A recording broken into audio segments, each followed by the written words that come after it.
Yep. G'day once again, NRL fans from the home of the mighty Melbourne Storm. We Southerners who are giving an official, unofficial podcast from Melbourne Storm fans, one that is free from the coloured Sydney media and what you might get north of the Murray.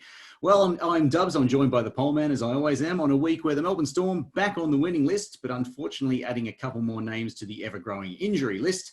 Hopefully we get the players all fit and healthy going into the finals series, where we are definitely playing finals, likely to be top four. And now it's a question whether we can get a top two finish as well. Poleman, how are you?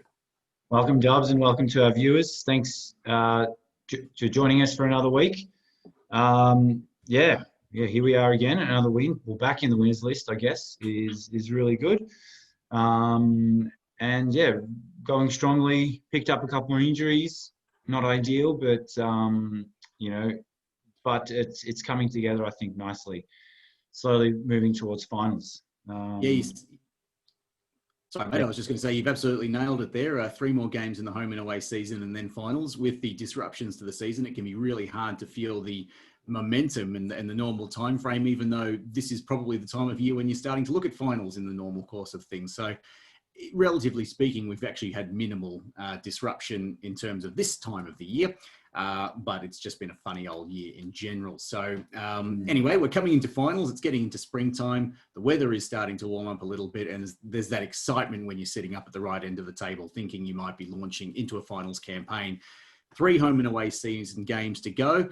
None of them gimmies, but all of them winnable. And if the Storm were to win all 3, they would they would mathematically finish second. They can probably realistically afford to drop 1, thanks to Parramatta going down over the weekend, and still maintain second spot. But let's cast our mind back to the weekend, where a game that is a bit of a bitter rivalry in recent years, Melbourne Storm and Manly. Manly having a bit of an average season, probably not really turning it on like they would have hoped to, and fair to say that wasn't exactly a dominant Manly side we played on the weekend, but it was still nice to beat an old rival, and it was still nice to see some of those senior players back in the side in what is definitely a fiery contest at the best of times.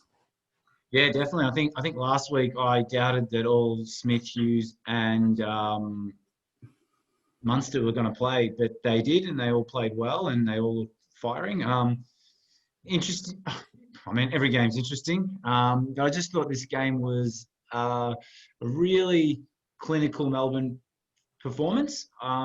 First half we went in leading, was it 14-6? But you felt we really should have had another try or 2 on the board. We had a lot of possession down there end, which we didn't convert. I think Smith said afterwards we just lacked that polish. Bellamy's mentioned something. He wasn't happy with the communication in that when we were attacking down their end. So we just weren't that quite clinical for the first 20, 30 minutes. But after that, once we got a bit of a roll on, we just dominated. They didn't give him a chance. Interesting as comments also from Cam Smith after the game. He felt that some players weren't really switched on from the start. He said that there was a bit of complacency and players expecting others sort of to make things happen. But then I think once Manly scored that try, it sort of woke us up. So, eventually we got the job done. But I guess that first, looking from a perfectionist point of view, that first sort of 15, 20 minutes, there definitely was room for improvement. Pretty faultless second half, though, especially considering we had 2 players injured. We only had 2 players on the bench for most of the game.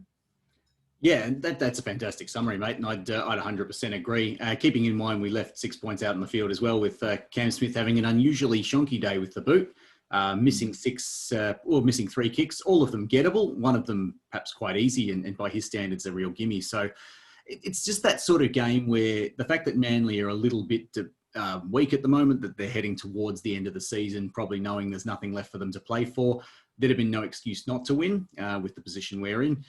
But it's the kind of game where if you take that complacency and you miss some of those chances like we did, that's where you get hurt in finals games. That's where we got hurt against Parramatta when they were really up for it. And we were a little bit complacent. So, obviously good to be back on the winners list. Fantastic to see those senior players get through the game okay, despite a couple more players getting injured, which is just bizarre. And you're starting to think curse situation, something's gone seriously wrong there. But, I mean, to me, I'm very happy with the result, because the way I figure it, you don't want to play all your best football at this stage. you probably want to be starting to look really polished in about 2-3 weeks' time from now when you're actually going into finals. Get it right in the finals, not 3 weeks beforehand. Plenty of teams in any code where it's a final system like this have peaked too early. We used to call them August premierships. Now it'd actually be a September premiership, which is what you traditionally want. So in my mind, I'm happy enough with that because we got the points where they were needed, and we know that there's still a few steps to be taken. To stick up for the players, it can't be easy with constant rotation in the squad. Our backline has not really had a chance to settle. I'm hoping that will change, certainly coming out of the scrum into the halves. You'd want Hughes and Munster to be your first two there. Addo-Carr's been solid in that he's been able to play most games on the wing there. Our right wing, obviously, with Sully getting injured, has had some rotation. And then now Olam settling himself in the centres is good, but that still leaves a centre of a wing. Match. Yeah, another fantastic week. Fantastic. From him. So Him and Addo-Carr. Wow.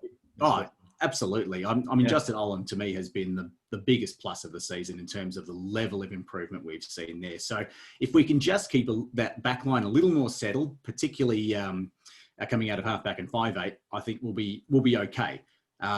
We just really haven't had a chance. And to the players' credit, I think they've done quite well to keep the games ticking over without so many of those key players. Get them right for finals, and I think we'll be a force to be reckoned with. So I'm pretty happy with the result. And plus, it's great to beat Manly.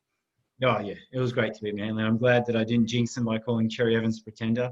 I mean, he was pretty quiet. His kicking game was pretty average. But you know what? I really think everyone's talking about Addo-Carr and Olam and Smith, Cameron Smith, like he's freshened up. He looks great. But, we just didn't give Manly any possession down our end. And that's a credit to our forward pack and our defense.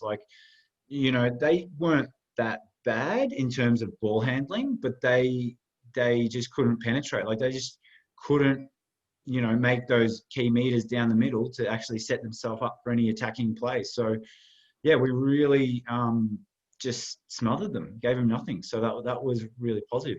The other big positive I thought was, Isaac Lumaluma making his debut. He looked very solid, and I'm excited to see him back. He looks like he just needs to put on another bit more muscle.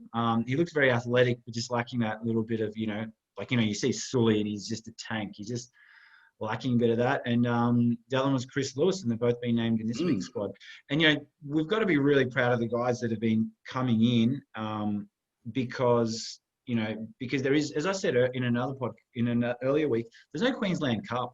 They're not getting the match fitness. They're just training. So to come in and perform like that, which is literally your first hit out for the season, it's, fantastic. So credit to those guys. And that's why I can forgive a little bit of, not complacency, you don't want to see that, but I can forgive a little bit of scrappiness or clumsiness from players who have really not been match hardened at all at any level and are coming into a very high level all of a sudden. It can't be easy with that rotation. They're not gelling in the way we'd normally like. So to me, the results are great. And speaking of great results, it puts us in a very good position. So let's switch on to some more news that's come through the club. Yep. Speaking of good position, some new signings, or rather some signings, some re-signings for players and a couple of future prospects as well who've committed to the Storm. So that's fantastic to see too. So that was Riley Jacks, Nico Hines and Darren Schoening have signed contract extensions. So I'm just going to jump in there, Michael, because sure. I don't know about you. I read the email copy when it came this afternoon, and the teaser on the email was Young Gun Trio signs. I'm like, oh, who are the Young Guns? And those players are all in their mid to late 20s. Riley Jacks is about 28. So whoever's writing at the Melbourne Storm, yes, they're young in the sense that they're not 100-game veterans, but they're I think they're all older than Nelson. We don't think of him as a young gun, maybe because he's 7 foot tall. You're comparing him to Cam Smith. Well, then they've got 10 years ahead of them. So true, you and I are young guns compared to Cam Smith, and we're both exactly. Around 30. So we got those three signing extensions, and then we had 3 players signing a development role. So we had here we go. We have excuse the pronunciation, Tagliolupe Tuvalu.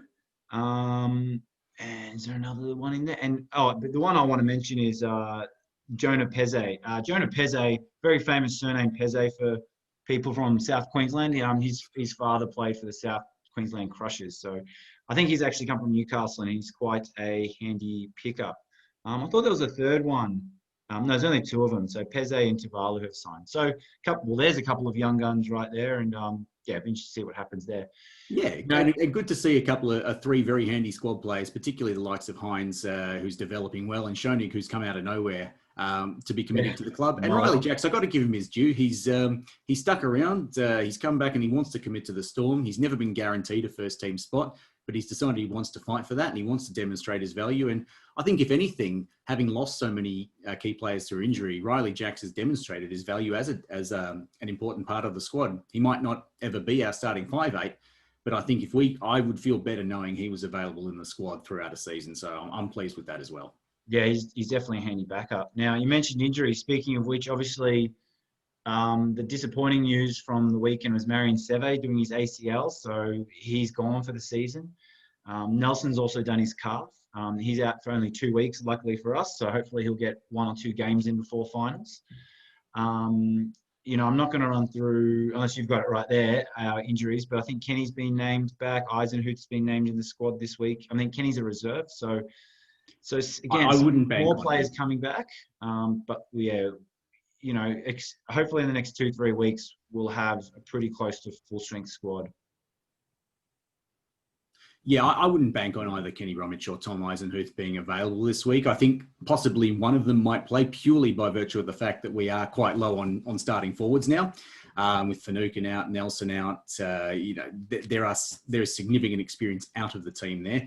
And one of those guys has probably been viewed as a necessary replacement. I wouldn't bank on both of them, certainly. However, it would be good to know that both of those guys should be fully fit and available and have a chance to play 1 or 2 games going into finals, which is what you want. So the ones that would be worrying would be Brandon Smith, Suli Vunivalu, and Dale Finucane, all of whom I'd say at this point look touch and go for finals. So that is to say, they will probably be fit at some point before the last day of the NRL season. It's a matter of, A, are we going to be playing in that last day of the season, hopefully? And B, how urgent will their return to the side be? Hopefully, we've got a situation where we don't need to rush them back into the side because others are playing well. But you dare say the likes of Finucane and Suli Vunivalu and Brandon Smith are names you definitely want in your first team. So we certainly hope that their recovery is as speedy as possible. We'd love to try and get them a game before finals, but it's just too early to say whether that happens.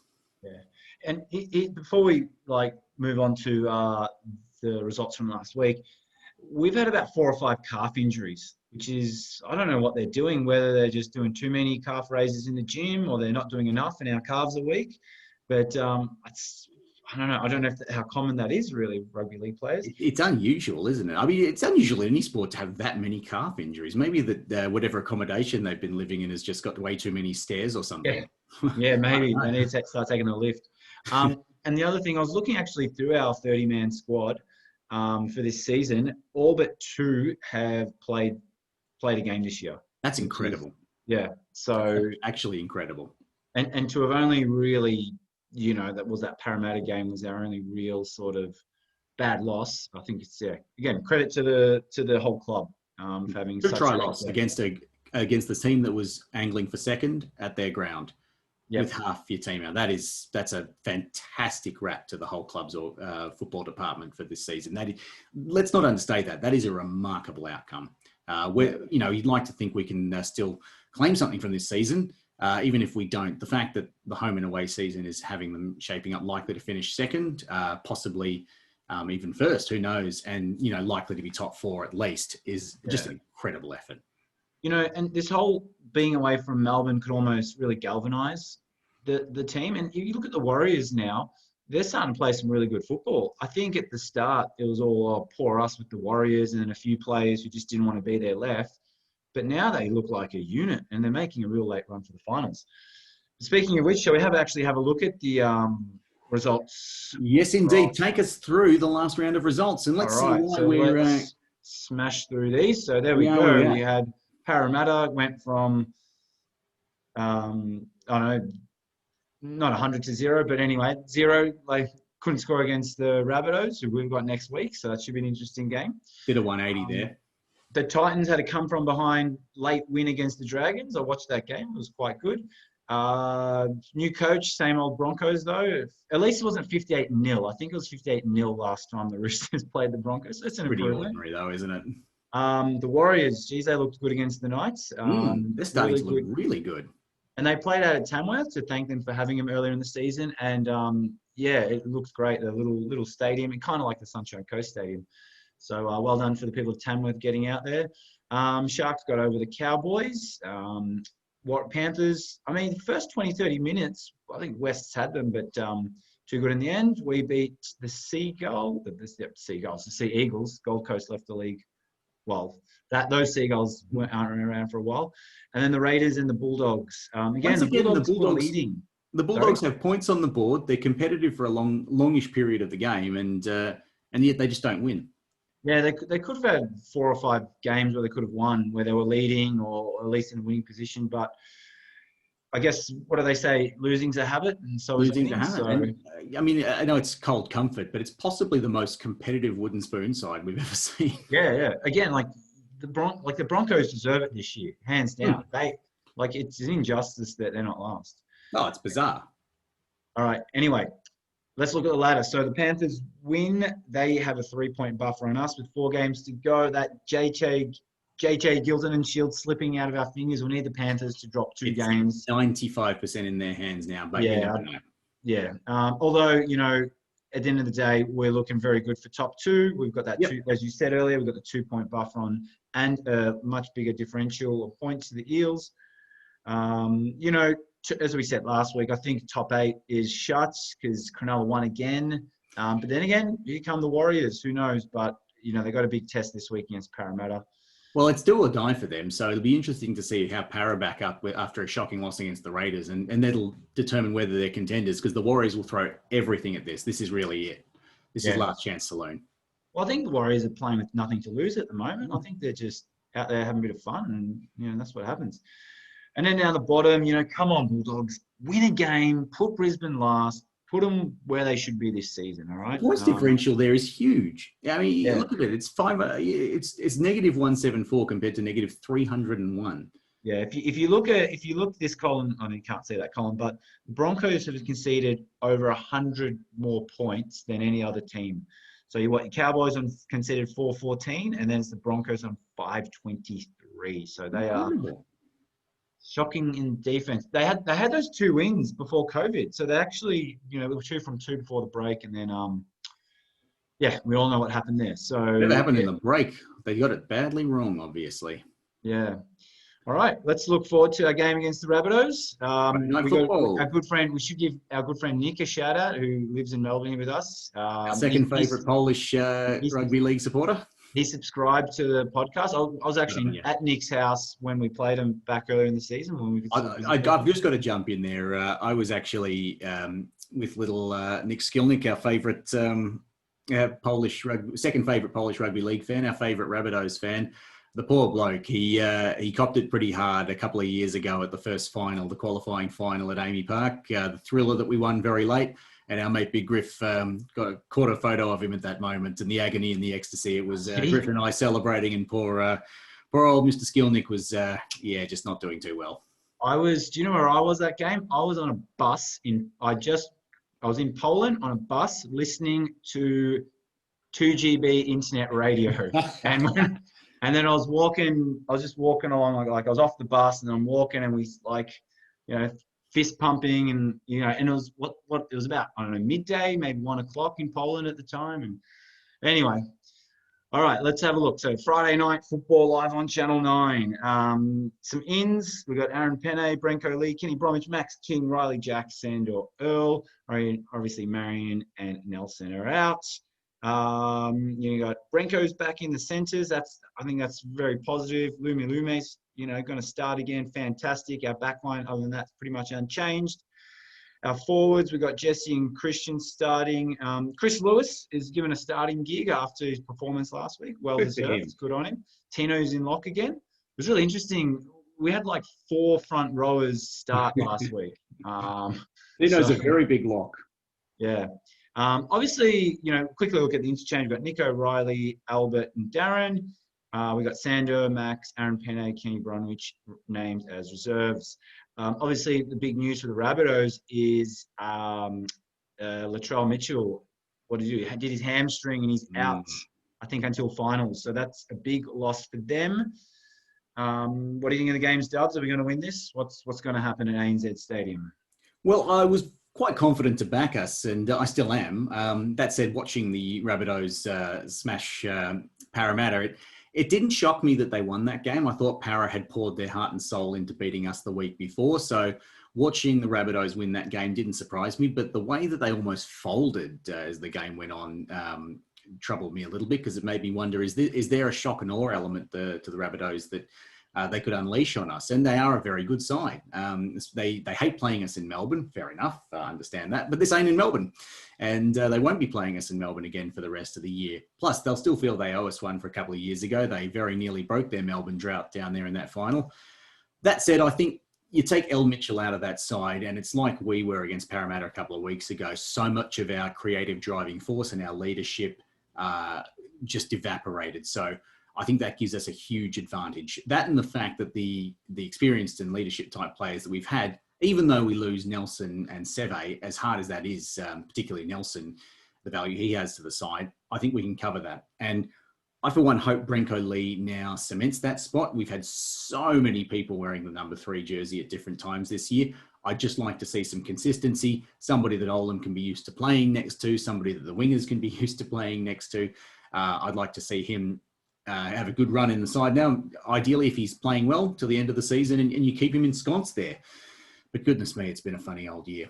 So, all that said, I think we can win, and I think we just have a little bit more quality all around the field. They're a good side, but I think we're, in terms of overall team balance, we're a little bit more of a class above.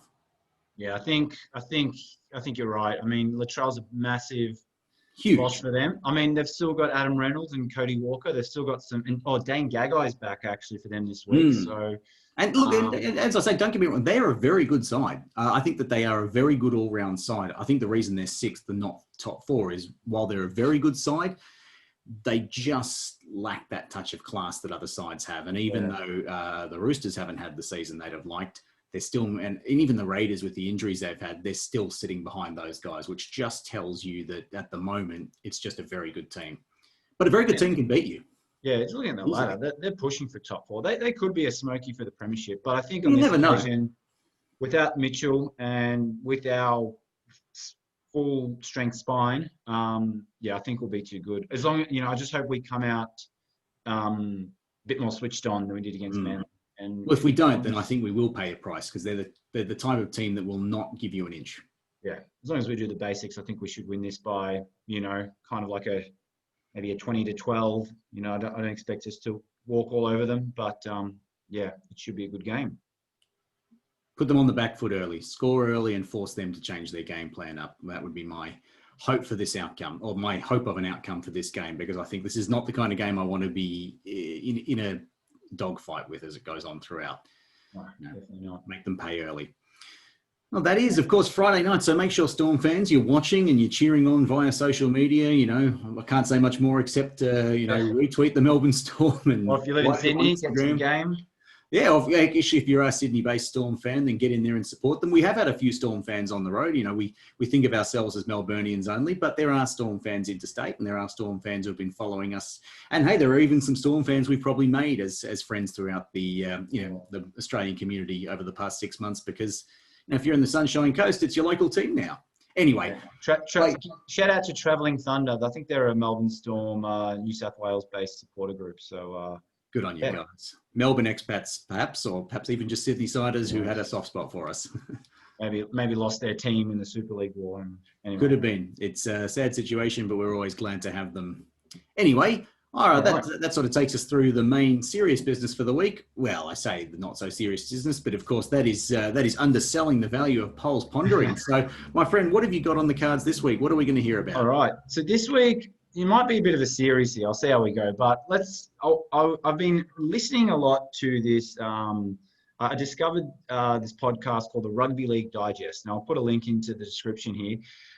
These guys have put together a series on the Super League war, which it's very comprehensive. They do a prelude. They talk about the 70s and how that led to what happened in the 80s, which then what happened in the 90s. And there's about 35, 36 one-hour episodes about this. And I'm about 12 episodes in. And so they've been mentioning the South Queensland Crushers. Now, that is a team that has a very close to my heart. So I was thinking maybe we could, over the next couple of weeks, look at some of these fallen away clubs, or these, not so much talking about like your Newtown Jets or your North Sydney Bears, looking at these like clubs that sort of popped up for a couple of years and then just, short-lived around that Super League wartime.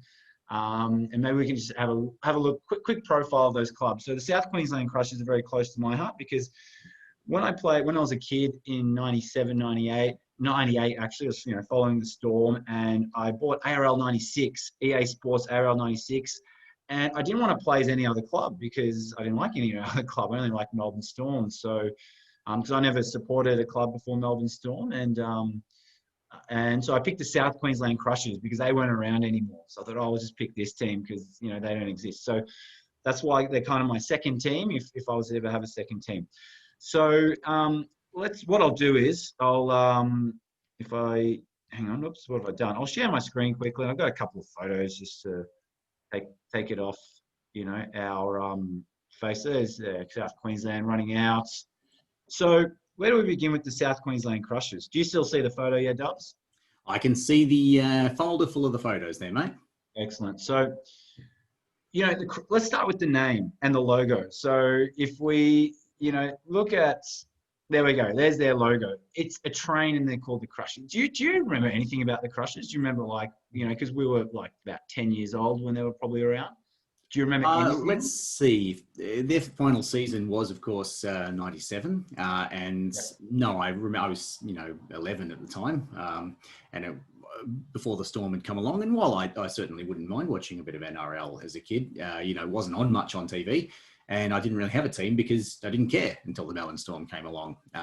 So, no, I remember very little apart from the fact that they're a name in the back of my mind, not unlike, say, the Western Reds or the Illawarra Steelers or something like that. Teams that came and went fairly briefly in the 80s and 90s and kind of haven't been seen since Super League Wars. So, yeah, as I look back on it, mostly what I know about the South Queensland Crushers is what you talk about because they're one of your fond conversation topics. I am going to say that South Queensland logo, and I'm not sure if you've double clicked on it, but it's not popping up on my screen as being big. It's just the icons. But that South Queensland Crushers logo. Is that open now? Nope. My screen might have frozen. Anyway, if you're seeing what I can see, folks, you're seeing, you'd be seeing the logo as a thumbnail, but just wait for you to, yes, there we are. That's come up perfectly. So that must be one of the most, if not the most underrated sports team logos ever. That is a big bugger of a train, and I just like it. I love that there's a massive train crushing things. And they're just the name, the Crushers. It's just so brutal sounding. There's meaning behind the name. And this is, I only discovered this after having this whole obsession with this club ever since 1998. I only found this out this week, actually, when I was doing a bit of research. So, so my only real memory is I didn't, follow NRL, if the grand final was on or state of, you might there's rugby league going on. And I still remember there was a kid at my school that played in the Victorian, under 12s rugby league side. And I'm like, what's rugby league?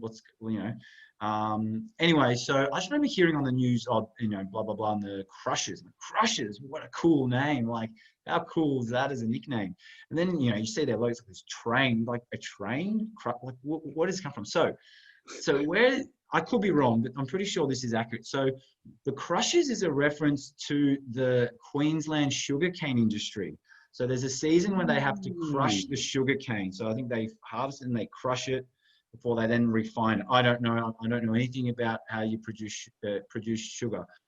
And there's all these, there's these hundreds and probably thousands of kilometers of train track in Queensland that has been laid down just to transport this sugarcane from the farms to the mills during crushing season. And so if we look at this photo, that's actually a sugar, and if you see the tracks, that only sugarcane crusher trains can actually go on those tracks. So that's where the Crushers apparently got their train and crushers and sugarcane and Queensland sort of theme. So I never realized there was I thought it was just like some gimmick, like, oh, Crushers, we're going to crush them. So that's where we're starting with there. So there was a bit more meaning and thought going into their logo and name than what I suspected anyway.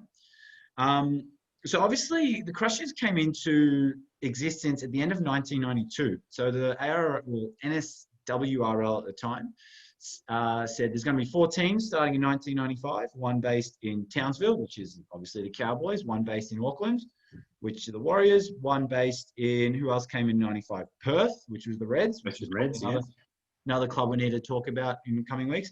And obviously the second Brisbane team, South Queensland Crushers.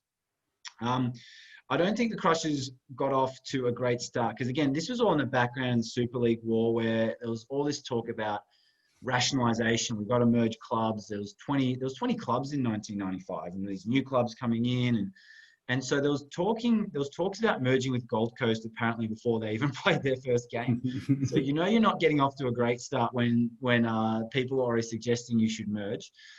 Interestingly enough, their first season, 1995, they averaged 21,000. Like, that's phenomenal. Like, there was clubs in Sydney struggling to get 10,000 to a game, and they're pulling 21,000 to a game as the second Brisbane team as well. The Broncos were already, won the premiership twice, had been around for about 7 years. They didn't have a huge successful season, and then 1996, that dropped to 13,000. And then the Super League war came. The Super League war, I guess hit it came to a point where there was two leagues. And 1997, they only averaged 7,000. So there was potential there for the Crushers in the early days. They even got, their worst crowd was 2,397.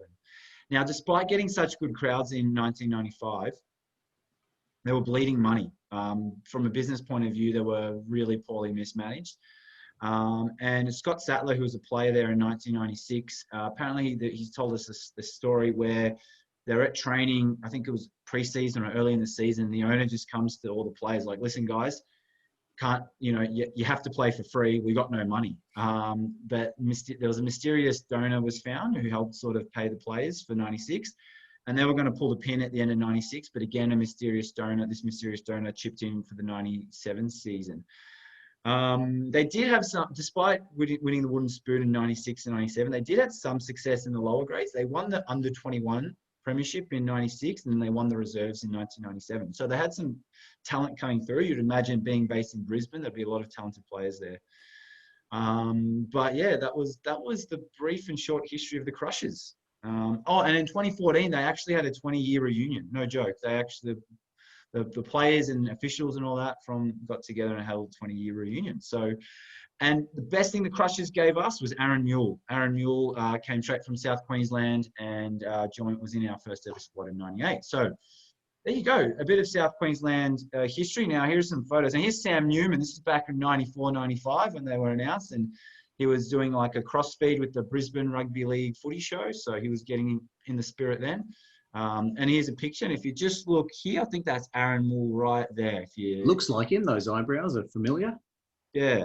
And that's it. So that's the South Queensland Crushers, one of ARL, NRL, NSWRL's, one of the casualties of the Super League war, I guess you could say. So well, they certainly have a fun little place in history. They're more than just a footnote. And they did give us Aaron Moore, premiership player in 99 and part of those early days of Melbourne Storm. One of my favourite Sports Tonight quips back in the day by Tim Webster. Aaron Moore, no mule with this runaway try. And he did have some pace, Aaron Moore. So that's a fun little one. And just finishing up on that, so I should mention, again, listening to this Rugby League Digest podcast, they said that the Broncos are just pretty much did everything they could to make sure the Crushers were a failure. Broncos have always been very self-interested, and if you listen to this podcast, they're probably the main reason the whole Super League war happened. They're one of the main catalysts. But anyway, that's another story for another day. Let's finish off with some memes, shall we, Dubs? Indeed, mate, indeed. All right, it's a little bit quiet, I thought, this week on the memes. I think we're only hitting a couple of topics here, but let's have a look what we've got. So is that coming up big for you, I've got Dubs? your folder, but not big, mate. Oh, what's going on? Come on. The fun thing about these There we go. live Is it big podcasts now? is we can see our technical difficulties as they go. Indeed, we have them. All right. So Thursday night, we had the Eels, and then 2 days later, yep, Newcastle. Oh, Newcastle. Credit to Blew it. both Souths and the Warriors. They were quite good.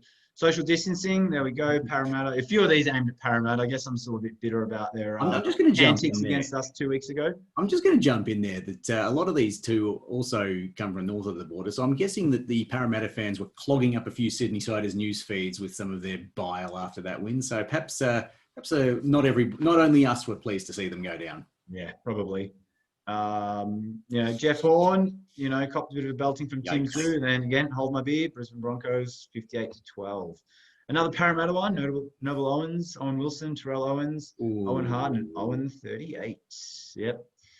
Okay, there's the Broncos. So again, Simpsons, if you know this episode, The Lemon Tree, great episode. And with that almighty tune out from the heroes of Brisbane, they had banished the awful Anthony Seibold forever because he was haunted. Now let's all celebrate with a cool glass of Peter Gentle, which is actually a radish. So anyway, again, different coach, same old Broncos. I think this is a little bit South Queensland related. So yeah, the Broncos round 1, round 7, round 13, and then so that thing on Homer's chest, it's the Firehawks. I think they're like apparently the leading bid to be the next Brisbane team. I'm not going to say the second Brisbane team because that's always going to be the South Queensland Crushers. They're the next Brisbane team. So Crushers 2.0. Yeah. And news coming out from yesterday. Benji, you've done a lot of great things, but you're a very old man now, and old people are useless. So Benji Marshall not being offered a contract with the Tigers next year, which it hurts. It's understandable, but I think the worst part, if you look into how the Tigers handled it, I think Benji found out through the media first. Yeah, so not great. That's pretty poor. Pretty poor on their behalf, but that's the memes for the week. I think the last time I saw that meme was when Chelsea let go of Frank Lampard and they sort of gave him the same treatment, shunted him away. Yeah. I mean, you got to make the best decision in your club, but it's how you handle it. There's ways to do things, and clearly that's not that's ordinary. Anyway, that's it is what it is, as a certain politician once said of a deadly pandemic. And anyway, leaving that well and truly behind, that wraps up the graveyard shift for this week. So it's Friday night football against the Rabbitohs. They hit form against Parramatta. Can we stop them? And we go a long way to securing top 2 if we do. So Melbourne Storm fans, make sure you're watching then, and make sure you're joining us again next week for the next instalment of the Graveyard Shift. Poleman, take care and see you Friday night. Thanks very much. And thanks again to all our viewers. Bye-bye.